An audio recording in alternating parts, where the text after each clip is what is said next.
Hey everyone, thanks for watching. We're in Traverse City at Grand Traverse Metro Fire Department. We're talking to Jennifer Ritter about Safe Kids North Shore. Jennifer, thanks for joining us. Yeah, thanks for coming. All right, let's talk a little bit about what Safe Kids North Shore is all about. Give me your speech. My speech. Okay, my spiel is Safe Kids is actually a worldwide campaign. It was started this coming year will be 30 years ago, and it addresses unintentional injury and reducing unintentional injury in kids. Okay, so let's talk a little bit about what that means. Give me an example of what that might be.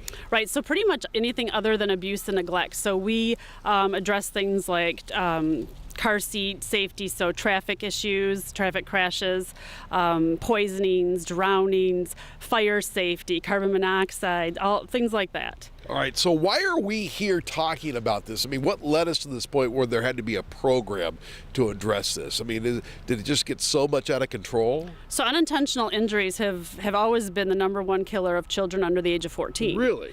And if there was one disease that was killing kids at that rate, the public would be outraged about that. And that's kind of a term you'll always hear us say. But because it's spread across a board of different areas, whether it's traffic or home or fire or drowning or pedestrian, it's spread so far out that it doesn't get that direct impact. So so this program was born, and on a national level, they have huge sponsors behind this, like Bell Helmets and Kidda and GM and FedEx and all these big places. And what nationally that does is it lets them put a lot of research into the programming and what is really needed, what the real issues are, and then it allows them to give us grants and dollars locally that we can take those programs out into the community and help our local community. Okay, you'll see behind us we have trailers here for Safe Kids. When you take this out, what's in there? What do you do? Well, it depends. One trailer is just child passenger safety, so it's filled with all kinds of car seats. Right. Safe Kids is the governing certifying body for child passenger safety technicians, which is actually like a 4-day class that we go through because there's thousands of cars and thousands of car seats and lots of things that happen on the road. So we do lots of training with that. The other trailer has all kinds of stuff in it. So we have stuff for distracted driving programs, we have stuff for car seat safety, we have stuff for fire safety, we have stuff for poisoning safety. Winter safety is a big one in this area. So every Safe Kids coalition, there's about 400 of them in the country, and we're in the United States, but we're in 30 countries. But every coalition looks a little different because what we do are do needs assessments in your community. So say like Kalamazoo County might have a railroad safety program because they have railroads kids cross on their way to school. Oh, we don't do that here. So you do an assessment of your community. Typically traffic safety, whether it's distracted driving, car seats, things like that, typically is at the #1 for almost every community. All right, so let's talk just a little bit about car safety and car seats, because pretty much everyone rides in a car.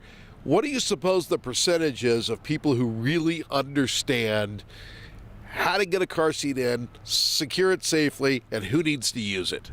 Well, let's see, to give you an example, we do inspection stations twice every month. And again, this isn't just a Grand Traverse Metro thing. There are host agency, but we have all local agencies that participate with us. We did, I guess last month, maybe 60 to 70 car seats. We had one person come in that had everything right. Hold on a second. So you're saying out of 60 or 70 who came in, one person nailed it? Yeah. I'm no doctor, but that's a pretty low percentage. And those are the ones coming in wondering. We have a lot of people out there that say, I know how to do this. It's a piece of plastic and you buckle it in. Well, there's engineering behind it. There's ways it goes in. And just because it goes in your car one way doesn't mean I can use it in my car that way.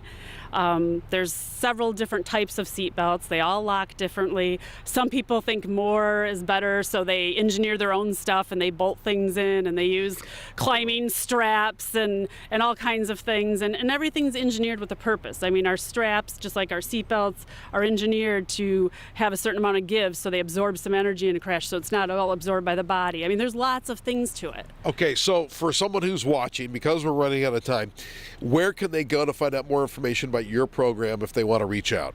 Yep, so you can just go to gtmetrofire.org, and we've got numbers on there. Give me a call. We've got lots of different programs. We're in the schools, we're in businesses, all kinds of stuff. So we're happy to help. And if we don't have the answer, we'll point you to our community partner that does. Very nice. Thank you very much for your time. Thanks for coming. All right. At Grand Traverse County, Grand Traverse Metro Fire Department in Traverse City, I'm Vic McCarty for My News 26.